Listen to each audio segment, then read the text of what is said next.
Bismillahirrahmanirrahim. Urmattуу AQШ'da жашап жаткан мусулман мекендештерим. Барыңарга кереметтүү кыргыз жеринен Аллах Тааланын тынчтыгын, рахматын, берекесин каалап саламдашам. Ассаламу алейкум ва рахматуллахи ва баракату. Жагымдуу бир жарыямды сиздер менен бөлүшмөкчүмүн. Муаз ибн Жабал деген улуу сахаба өзүнүн жоро жолдошторуга таалау ну'мин саатан. Келгиле бир саат имандашалы. Иманыбызды бекемдейли дечип экен. Мен да сиздерди бул дүйнөнүн көйгөйлөрдөн бир аз алыстап, биздин кечеге келип, имандашып, иманыбызды бекемдей турган иман кечесине чакырам.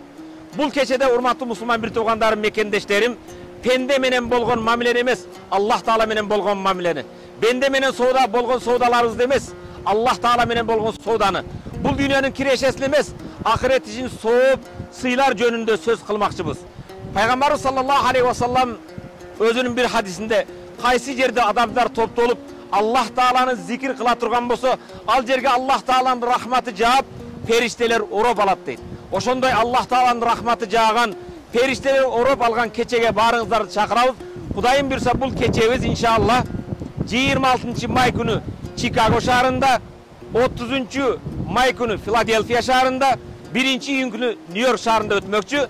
Ошого чейин жолукканга чейин Аллах Таалага аманат болуңуздар. Ассаламу алейкум ва рахматуллахи ва баракатух.